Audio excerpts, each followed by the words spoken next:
오늘 하나님께서 우리에게 주시는 말씀은 창세기 30장 1절에서 24절 말씀입니다. 한 절씩 교독하시겠습니다. 라헬이 자기가 야곱에게서 아들을 낳지 못함을 보고 그의 언니를 시기하여 야곱에게 이르되 내게 자식을 낳게 하라. 그렇지 아니하면 내가 죽겠노라. 야곱이 라헬에게 성을 내어 이르되 그대를 임신하지 못하게 하시는 이는 하나님이시니 내가 하나님을 대신하겠느냐. 라헬이 이르되 내 여종 비라에게로 들어가라. 그가 아들을 낳아 내 무릎에 두리니 그러면 나도 그로 말미암아 자식을 얻겠노라 하고 그의 시녀 비라를 남편에게 아내로 주매 야곱이 그에게로 들어갔더니 빌하가 임신하여 야곱에게 아들을 낳은지라. 라헬이 이르되 하나님이 내 억울함을 푸시려고 내 호소를 들으사 내게 아들을 주셨다 하고 이로 말미암아 그의 이름을 단이라 하였으며 라헬의 시녀 비라가 다시 임신하여 둘째 아들을 야곱에게 낳으매 라헬이 이르되 내가 언니와 크게 경쟁하여 이겼다 하고 그의 이름을 납달리라 하였더라.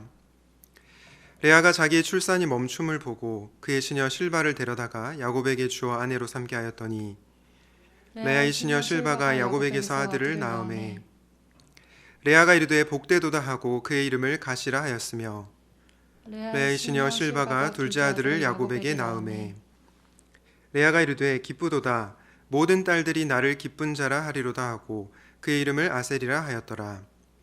밀 거둘 때 르우벤이 나가서 들에서 합 한 채를 얻어 그의 어머니 레아에게 드렸더니 라헬이 레아에게 이르되 언니 아들의 합 한 채를 청구하노라. 레아가 그에게 이르되 네가 내 남편을 빼앗은 것이 작은 일이냐. 그런데 네가 내 아들의 합 한 채도 빼앗고자 하느냐. 라헬이 이르되 그러면 언니 아들의 합 한 채 대신에 오늘 밤에 내 남편이 언니와 동침하리라 하니라. 저물 때에 야곱이 들에서 돌아오매 레아가 나와서 그를 영접하며 이르되 내게로 들어오라. 내가 내 아들의 합 한 채로 당신을 샀노라. 그 밤에 야곱이 그와 동침하였더라. 하나님이 레아의 소원을 들으셨으므로 그가 임신하여 다섯째 아들을 야곱에게 낳은지라. 레아가 이르되 내가 내 시녀를 내 남편에게 주었으므로 하나님이 내게 그 값을 주셨다 하고 그의 이름을 이삭아리라 하였으며 레아가 다시 임신하여 여섯째 아들을 야곱에게 낳은지라. 레아가 이르되 하나님이 내게 후한 선물을 주시도다. 내가 남편에게 여섯 아들을 낳았으니 이제는 그가 나와 함께 살리라 하고 그의 이름을 스불론이라 하였으며 그 후에 그가 딸을 낳고 그의 이름을 디나라 하였더라. 하나님이 라헬을 생각하신지라. 하나님이 그의 소원을 들으시고 그의 태를 여셨으므로 그가 임신하여 아들을 낳고 이르되 하나님이 내 부끄러움을 씻으셨다 하고 그 이름을 요셉이라 하니 여호와는 다시 다른 아들을 내게 더하시기를 원하노라 하였더라. 아멘. 오늘은 은혜가 더 크다라는 제목으로 하나님 말씀을 전하도록 하겠습니다. 여러분, 오늘날 우리 사회를 한 단어로 표현하면 어떤 사회라고 말을 할 수 있을까요? 저는 오늘날 우리 사회를 이렇게 정의해 보고 싶습니다. 자기 힘으로 무언가를 이루려고 애쓰는 사회. 자기 힘이나 자기 의지로 무언가를 이루려고 애쓰는 사회가 오늘날 우리가 살아가는 한국 사회가 아닐까, 그런 생각을 하게 됩니다. 특별히 한국 사회는 고도의 경쟁 사회이죠. 초등학교 시절부터 청장년에 이르기까지 다른 사람들과 끊임없이 경쟁하며 살아갑니다. 자신 나름대로의 계획을 세우고 또 남보다 성공하기 위해서 치열하게 경쟁하는 삶을 살아갑니다. 그리고 내 힘으로 무언가를 이룰 수 있을 것이라고 생각할 때가 있습니다. 원하는 대학에 들어가기 위해서 치열하게 공부하는 고3 수험생들, 대학을 졸업한 뒤에 취업을 하기 위해서 고군분투하는 취준생들, 자녀를 어떻게든 성공시키기 위해서 최신 양육 전략을 따라다니는 우리 학부모님들, 이들 뿐이겠습니까? 각자 자신의 자리에서 정말로 치열하게 살아가고 있는 사회가 오늘날 대한민국 사회라고 생각합니다. 여러분, 이런 과정에서 우리는 어떤 감정을 느낍니까? 때로는 내 옆에 사람과 비교하면서 경쟁심을 느끼기도 합니다. 그리고 나의 계획이 실패하고 좌절될 때 무력감과 좌절감을 느끼기도 합니다. 그리고 치열하게 노력해서 정작 내가 원하는 것을 얻었는데 뭔가 모를 공허함과 헛헛함을 느낄 때도 있습니다. 이런 우리의 모습은 비단 오늘날의 모습만은 아닙니다. 역사를 돌이켜보면 그 어느 시대도 치열하지 않았던 적이 없었던 것 같습니다. 특별히 오늘 성경 본문에서도 그런 내용을 볼 수가 있는데요. 바로 남편 야곱을 두고 경쟁을 하는 레아와 라헬의 모습을 통해서 우리는 오늘날 한국 사회의 단면을 엿볼 수 있습니다. 남편 야곱을 두고 경쟁을 하는 레아와 라헬의 모습. 남편에게 사랑받지 못한 언니 레아는 항상 야곱의 사랑을 갈구하며 살아가고, 반면에 남편의 사랑을 받았지만 자녀가 생기지 않아서 답답한 라헬은 자녀의 목을 메고 살아갑니다. 이렇게 경쟁하는 삶을 살아가는데 문제는 결코 이들의 삶이 행복하지가 않다는 것이죠. 저는 이런 레아와 라헬의 모습, 그리고 저와 여러분의 모습을 볼 때마다 우리 하나님께서 얼마나 마음 아프실까, 왜 이렇게 정말로 힘들게 살아가느냐, 그런 마음으로 우리를 쳐다보실 것 같습니다. 사랑하는 여러분, 도대체 이런 치열하고 또 경쟁적인 삶 가운데서 우리에게 무엇이 필요할까요? 어떻게 하면 우리는 이 치열한 사회 속에서 은혜를 누리고 살아갈 수 있을까요? 저는 오늘 은혜에 관한 말씀을 전하려고 합니다. 왜냐하면 오직 은혜만이 이렇게 치열하고 경쟁적인 삶 가운데서 우리를 회복시키기 때문입니다. 그런 점에서 저는 오늘 은혜가 더 크다라는 주제로 말씀을 전하려고 하는데요. 바라기는 그 무엇보다 큰 은혜를 오늘 말씀을 통해서 깨닫게 되시기를 주님의 이름으로 축복합니다. 먼저 여러분, 은혜는 무엇보다 클까요? 은혜는 나의 시기보다 더 큽니다. 우리 안에 있는 시기심보다 은혜가 더 크다는 것입니다. 시기에 대해서 한번 생각을 해보고 싶습니다. 한 책에서 시기를 이렇게 정의하고 있었습니다. 시기란 가지지 못한 자들이 가진 자들에 대해서 느끼는 감정이다. 저는 이 정의가 참 공감이 되었는데요. 그런데 우리는 보통 가지지 못한 자들 하면 정말로 아무것도 가진 것이 없는 사람들, 정말로 결핍이 많은 사람들만을 떠올릴 때가 있습니다.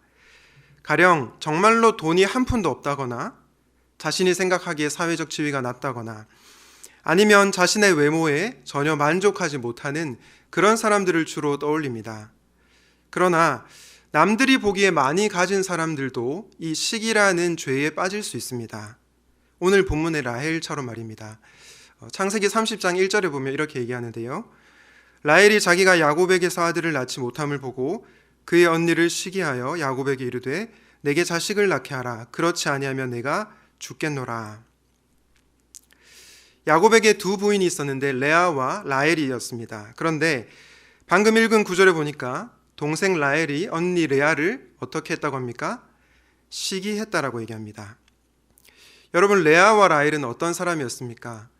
창세기 29장 17절에 보면 레아와 라헬을 이렇게 묘사하고 있습니다. 레아는 시력이 약하고 라헬은 곱고 아리따우니.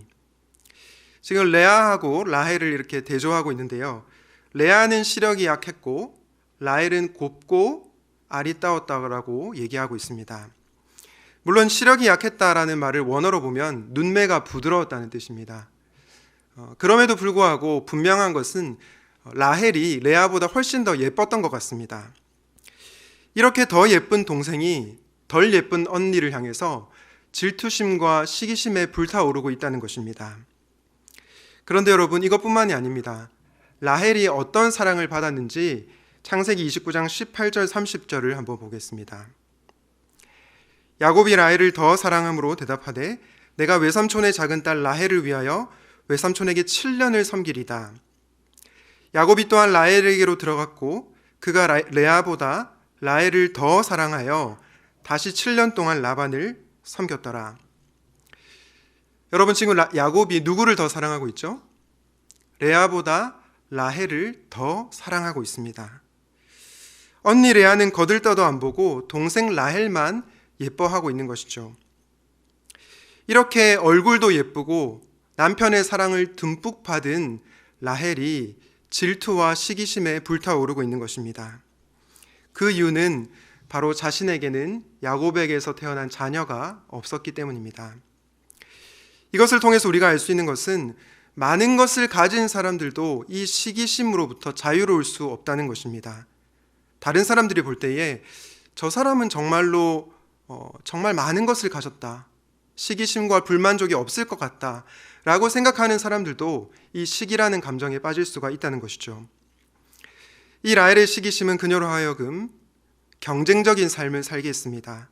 오늘 본문에 보면 라헬이 야곱에게 자신의 여종 빌하와 동침을 하게 하는데요, 결국 빌하를 통해서 아이를 가졌을 때 하나님이 나의 억울함을 풀어주셨다라고 얘기합니다. 그리고 이어서 여종 빌하가 두 번째 아들을 갖게 되는데 이 둘째 아들의 이름이 납달리였습니다. 납달리라는 뜻은 씨름이란 뜻인데 무슨 뜻이냐면 내가 언니 라헬과 크게 경쟁해서 이겼다라는 뜻입니다. 이처럼 라헬은 외모도 훌륭했고 남편의 사랑도 독차지했지만 자신에게 없는 자녀로 인해서 시기심에 빠져 살았던 것입니다. 사랑하는 청년 여러분, 그리고 사랑하는 성도 여러분, 혹시 우리에게 이런 모습이 있지 않습니까? 하나님께서 내게 주신 것에 만족하며 살아가기보다는 끊임없이 남들과 비교하고 있지 않습니까?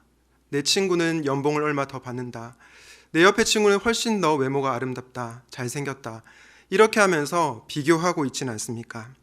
그리고 시기심에 빠져 있지는 않습니까? 많은 사람들이 이런 삶을 살아가고 있지만 이런 삶은 너무나도 피곤하고 힘들다는 것입니다. 왜냐하면 시기를 하고 경쟁을 하면 할수록 결국 지치는 것은 자기 자신이기 때문이죠. 혹시 여러분에게 이런 모습들이 있다면 오늘 하나님의 은혜를 깊이 묵상할 수 있기 바랍니다. 왜냐하면 나의 시기심보다 은혜가 더 크기 때문이고 크신 은혜를 경험한 자들은 이 시기심으로부터 자유로워질 수 있기 때문입니다. 저는 오늘 말씀을 묵상하면서 누가복음 15장에 아버지와 두 아들의 비유가 떠올랐습니다. 돌아온 탕자, 돌탕, 방탕한 삶을 살고 돌아온 둘째 아들을 아버지께서 환대하셨죠. 그런데 큰아들은 그 모습을 보고 큰 화가 났습니다. 성경은 큰아들이 노하였다라고 하고 있는데 저는 이 분노의 감정에 시기심도 있었다고 생각합니다. 왜냐하면 큰아들이 뭐라고 얘기하냐면 아버지가 자기에게는 염소 새끼 한 마리도 안 잡아줘 놓고 이 둘째 놈에게는 살찐 송아지를 잡아준다, 이렇게 비교하면서 분노하고 있기 때문입니다. 즉 이 분노의 기저에 시기심이라는 감정이 깔려 있었던 것이죠. 이렇게 시기심과 분노에 사로잡힌 큰아들을 향해서 아버지가 뭐라고 얘기하시는지 우리 누가복음 15장 31절과 32절을 같이 한번 읽어보겠습니다. 시작. 아버지가 이르되 얘 너는 항상 나와 함께 있으니 내 것이 다 네 것이로되 이 내 동생은 죽었다가 살아났으며 내가 잃었다가 얻었기로 우리가 즐거워하고 기뻐하는 것이 마땅하다 하니라. 아버지께서 큰아들에게 뭐라고 말씀하시죠? 내 거는 다 네 거야. 내 거는 다 네 거야. 둘째 아들은 죽었다가 살아났으니까 우리가 함께 기뻐하는 것이 마땅하지 않겠냐라고 얘기합니다. 아버지는 시기심과 분노에 사로잡힌 큰 아들이 아버지의 마음, 은혜를 알기를 원했던 것입니다. 저는 이것이 바로 저와 여러분을 향한 하나님 아버지의 마음이라고 생각합니다. 사실 하나님은 우리에게 많은 것을 주셨습니다. 돌아보면 우리가 이렇게 숨을 쉬며 살 수 있다는 것, 그리고 주변에 좋은 사람들을 주셨다는 것, 맛있는 음식을 먹고 살 수 있다는 것, 그리고 믿음의 공동체 안에서 함께 신앙생활을 하고 있다는 것, 이 모든 것이 사실은 하나님께서 우리에게 베푸신 은혜이죠. 그럼에도 불구하고 우리는 늘 나에게 없는 것을 가지고 불만족하고 시기하며 살아갈 때가 있는 것 같습니다. 여러분 잘 아시는 은혜라는 찬양의 가사에 내가 누려왔던 모든 것들이, 내가 지나왔던 모든 시간이, 내가 걸어왔던 모든 순간이 은혜임을 아는 자들은 시기심에 사로잡혀 살아가는 것이 아니라 자신의 삶에 만족하며 다른 사람의 잘됨을 기뻐하는 삶을 살아가게 될 것입니다. 사랑하는 여러분, 혹시 내가 가지지 못한 것으로 인해서 시기하고 경쟁하는 삶을 살고 있다면 은혜 안으로 속히 들어오시기 바랍니다. 은혜를 경험하고 시기의 삶이 아니라 다른 사람의 잘됨을 함께 기뻐하는 자로 살기 바랍니다. 은혜가 나의 시기보다 더 크다는 것을 기억하시고 은혜 안에 들어와 이 시기를 극복하시기를 주님의 이름으로 축복합니다. 은혜가 더 크다라는 주제로 묵상을 하고 있는데요. 두 번째로 은혜는 무엇보다 클까요? 둘째로 은혜는 나의 계획보다 더 큽니다. 나의 계획과 나의 전략보다 하나님의 은혜가 훨씬 더 크다는 것이죠. 그러므로 우리는 나의 계획을 넘어서 은혜를 구하는 인생이 되어야 할 줄로 믿습니다. 저는 MBTI가 INFJ인데요. 이 J 성향이 강해서 그런지 즉흥적인 것보다는 계획적인 것을 상당히 좋아합니다. 그리고 계획대로 되어야지 마음이 편하고 계획이 뒤틀리면 마음이 너무 불안하고 힘듭니다. 그래서 작년 한 해가 정말 힘들었습니다. 왜냐하면 코로나로 인해서 제가 세웠던 계획들이 다 수포로 돌아갔기 때문이죠. 사실 계획을 세우고 계획대로 살아가는 것은 필요합니다.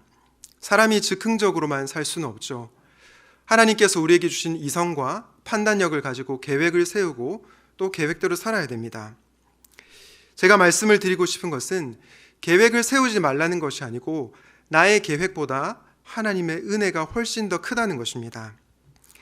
오늘 본문에 보면 라헬을 보면 라헬이 자신의 목적을 이루기 위해서 상당히 치밀한 계획을 세우는데요. 창세기 30장 14절과 15절을 한번 보겠습니다. 밀 거둘 때 르우벤이 나가서 들에서 합 한 채를 얻어 그의 어머니 레아에게 드렸더니 라헬이 레아에게 이르되 언니의 아들의 합 한 채를 청구하노라. 15절 레아가 그에게 이르되 네가 내 남편을 빼앗은 것이 작은 일이냐? 그런데 네가 내 아들의 합 한 채도 빼앗고자 하느냐? 라헬이 이르되 그러면 언니의 아들의 합 한 채 대신에 오늘 밤에 내 남편이 언니와 동침하리라 하니라. 여기 보니까 합 한 채가 나오는데요. 이 합 한 채는 당시 근동에 살던 여성들에게는 최음죄였고 남성들에게는 강장죄로 여겨져서 사랑의 과실로 불려졌습니다.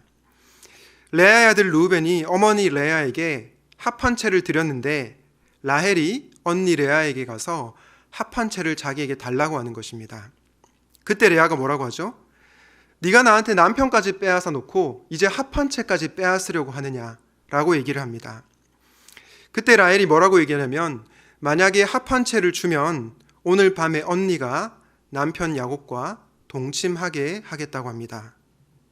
여러분 라헬의 머릿속에 어떤 생각이 있습니까? 비록 오늘 밤에 언니가 야곱과 동침한다 하더라도 합 한 채만 있으면 나에게 자녀가 생길 거라는 계획이 있는 것입니다. 라헬은 속으로 이렇게 생각했을 겁니다. 이 합 한 채를 가지고 있으면 내가 드디어 바라던 자녀를 가질 수 있을 거야. 이런 생각을 했을 겁니다. 그런데 참 아이러니컬한 것은 하나님이 라헬에게 자녀를 주신 것이 아니고 레아에게 자녀를 주셨습니다. 그래서 레아는 뭐라고 고백하냐면 하나님이 내게 후한 선물을 주셨다라고 고백합니다. 참 재미있지 않습니까? 어떻게 보면 레아는 주도적이지 못하고 라헬에게 끌려가는 인생을 살았습니다. 반면에 라헬은 자신의 계획대로 일을 추진하였는데 하나님은 라헬이 아니라 레아에게 자녀를 주셨다는 것입니다. 사랑하는 여러분, 이것을 통해서 우리는 무엇을 알 수 있습니까? 나의 계획보다 하나님의 은혜가 훨씬 더 크다는 것입니다. 내가 아무리 머리를 굴려서 잔머리를 굴리고 전략과 계획을 짠다 하더라도 그것을 넘어서는 하나님의 은혜가 있다는 것입니다.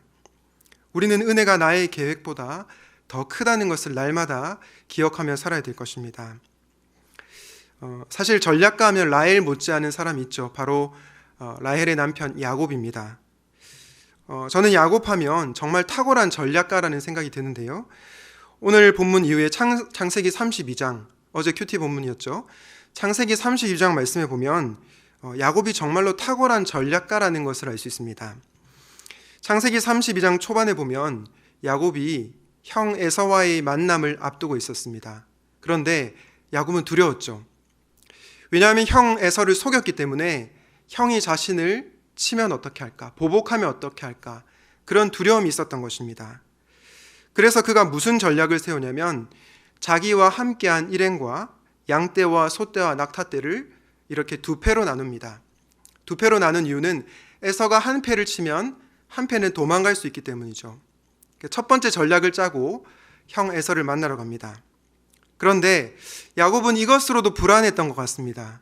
그래서 두 번째 전략을 택하는데 바로 기도라는 전략을 택합니다. 하나님, 저를 에서의 손에서 제발 건져 주십시오. 살려 주십시오. 이렇게 두 번째 기도라는 전략을 택하게 됩니다. 여러분, 그런데 기도를 하면 하나님께 맡겨드려야 하지 않겠습니까? 그럼에도 불구하고 야곱은 하나님께 맡기지 못하고 세 번째 전략을 짭니다. 그 세 번째 전략이 뭐냐면 형 에서를 위해서 많은 예물을 택하는데요.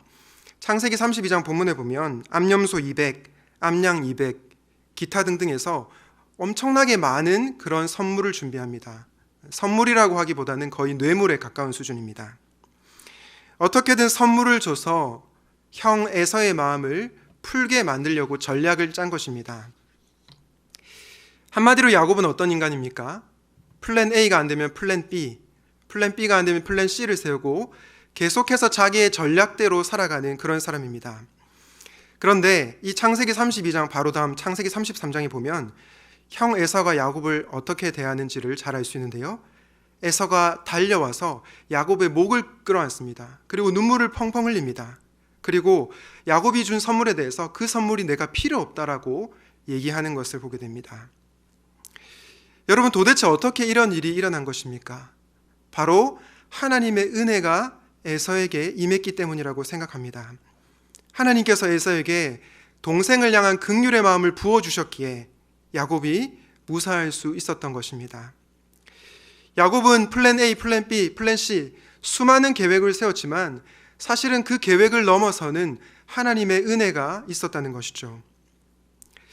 사랑하는 여러분, 2022년도에 여러분에게는 어떤 계획이 있으십니까? 저는 여러분들이 계획을 세우고 계획대로 살아가는 것에 대해서 반대하고 싶은 마음은 없습니다. 그러나 우리가 잊지 말아야 할 사실은 은혜가 나의 계획보다 훨씬 더 크다는 것입니다. 나의 계획이 좌절되고 실패한다 할지라도 하나님의 은혜는 여전히 유효합니다. 그리고 내 생각과 내 계획보다 훨씬 더 크고 놀라운 일들을 하나님께서는 올 한 해도 행하실 것입니다. 그러므로 사랑하는 여러분, 나의 계획도 좋지만 하나님의 은혜를 구하는 인생들이 되시기 바랍니다. 은혜가 나의 계획보다 크다는 것을 신뢰하고 사시기를 주님의 이름으로 축원드립니다. 우리는 앞서 은혜가 나의 시기보다 더 크고 나의 계획보다 더 크다는 말씀을 들었습니다. 마지막으로 은혜는 무엇보다 더 클까요? 은혜는 나의 목마름보다 더 큽니다. 우리는 앞서 라헬이 자신의 계획으로 합한 채를 언니 레아에게서 취하였지만 자신의 뜻대로 자녀가 생기지 않는 것을 보게 되었습니다. 오히려 하나님은 라헬이 아니라 레아에게 자녀를 주셨다고 했죠. 이때 라헬은 뭔가 영적인 깨달음이 있었던 것 같습니다. 왜냐하면 드디어 라헬이 하나님께 기도하기 때문이죠. 그 기도 응답이 무엇입니까? 창세기 30장 22절과 23절입니다. 하나님이 라헬을 생각하신지라 하나님이 그의 소원을 들으시고 그의 태를 여셨으므로 그가 임신하여 아들을 낳고 이르되 하나님이 내 부끄러움을 씻으셨다 하고, 22절에 하나님께서 라헬을 생각하셨다라고 하는데 이 생각했다는 말은 기억하셨다는 것입니다. 하나님께서 라헬을 잊지 않고 기억하셨다는 거죠. 그리고 라헬의 간구를 들어주셨다는 것입니다.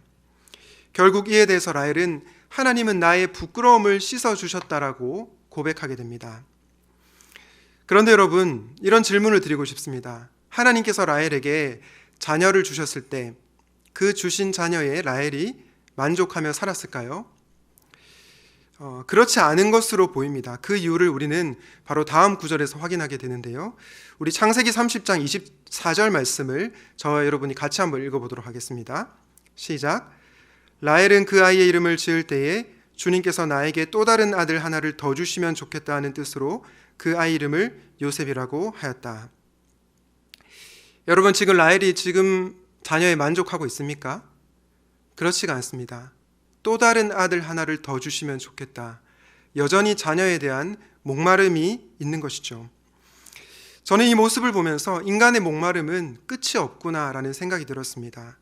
여전히 라헬의 마음에 또 다른 자녀에 대한 목마름이 있었다는 것이죠. 여러분, 인간은 언제나 목마릅니다. 그래서 우리 인간들이 택하는 방식이 무엇입니까? 자신의 목마름을 해결하고자 하나님 대신에 웅덩이를 팝니다. 예레미야 2장 13절 이렇게 말씀하죠. 내 백성이 두 가지 악을 행하였나니 곧 그들이 생수의 근원되는 나를 버린 것과 스스로 웅덩이를 판 것인데 그것은 그 물을 가두지 못할 터진 웅덩이들이니라. 이스라엘 백성들이 두 가지 악을 행했는데 무엇입니까? 첫 번째는 생수의 근원이신 하나님을 버린 것, 두 번째는 스스로 웅덩이를 판 것입니다. 여러분, 여기서 이스라엘 백성이 판 웅덩이는 뭐냐면 우상이라고 보시면 틀림이 없습니다. 우상은 언제나 목마른데 채워도 채워지지 않는 우상 숭배를 하고 있는 것입니다. 그러나 이 웅덩이는 결코 우리 삶을 만족시킬 수 없다는 것입니다. 여러분, 이렇게 우상은 우리의 목마름을 채울 수 없는데 왜 많은 사람들이 우상 숭배를 하고 또 스스로 웅덩이를 파며 살아갈까요? 저는 그 이유가 사람들이 생수와 같은 하나님의 은혜를 깊이 경험하지 못했기 때문이라고 생각합니다. 은혜를 경험하지 못했기에 자꾸 자기 힘으로, 자기 의지로 어떻게든 살아보려고 고군분투하는 것입니다. 오늘날 수많은 현대인들이 라헬처럼 시기하며 경쟁하는 삶을 살아갑니다. 학교에서, 직장에서, 심지어 교회에서조차 다른 사람들과 비교하며 남들보다 더 올라가려고 하는 상향성의 삶을 추구합니다. 새해가 되면 많은 사람들이 자신만의 계획을 세우지만 그 꿈과 계획이 사실은 자신의 욕망에 기반해 있을 때가 많이 있습니다. 그러나 여러분, 우리가 실제로 경험하는 삶의 현실은 어떻습니까? 아무리 내가 경쟁해도 이룰 수 없는 것들이 있습니다. 아무리 내가 계획을 세우고 발버둥 쳐도 내 뜻대로 되지 않는 일들이 우리 삶에 산적해 있다는 것입니다. 그때 우리는 무엇을 경험합니까? 좌절감과 낙심을 경험하게 되죠. 자신의 삶의 한계를 발견하게 되는 것입니다. 이런 상황 속에서 사람들은 어떻게 반응합니까? 자신만의 웅덩이를 파거나 아니면 드디어 생수의 근원이신 하나님을 찾게 됩니다. 중요한 것은 뭐냐면 나만의 웅덩이를 파는 삶은 언제나 우리의 근원적인 목마름을 해결해 줄 수 없다는 것입니다. 레아는 어떻습니까? 남편 야곱의 사랑에 목말라 있지만 그 목마름은 결코 채워지지 않았습니다. 라헬은 어떻습니까? 자식이 있으면 행복할 줄 알았지만 자녀가 생겼을 때 또 다른 아들을 하나 더 주시면 좋겠다. 여전히 그의 마음에 갈증과 목마름이 있었다는 것입니다. 이 두 여인은 자신의 목마름을 채우기 위해서 치열하게 경쟁하는 삶을 살았지만 결국 그들에게 돌아온 것은 여전히 채워지지 않는 목마름이었다는 것입니다. 여러분이 잘 아시는 신학자 성 어거스틴, 그도 젊은 시절에 굉장히 목마른 삶을 살았습니다. 한때 어거스틴은 성적 쾌락이 자신의 목마름을 해결해 줄 거라고 믿었습니다. 그래서 굉장히 음란한 삶을 살아가죠. 또한 그는 종교가 자신의 갈증을 해결해 줄 거라고 믿었습니다. 그래서 마니교라는 거짓 종교에 빠졌을 때도 있습니다. 하지만 쾌락도 종교도 그의 지식도 결코 그의 내면의 갈급함을 채울 수가 없었던 것입니다. 그러던 어느 날 어거스틴이 로마서 13장 14절 말씀을 만나게 되는데요. 바로 오직 주 예수 그리스도로 옷 입고 정욕을 위하여 육신의 일을 도모하지 말라. 이 말씀을 만나게 됩니다. 그러면서 어거스틴에게 참된 위로와 평안이 찾아옵니다. 더 이상 그는 목말라 하지 않았고 내면의 갈증이 사라지는 경험을 하게 됩니다. 그 어거스틴이 고백록에서 이런 고백을 하고 있습니다.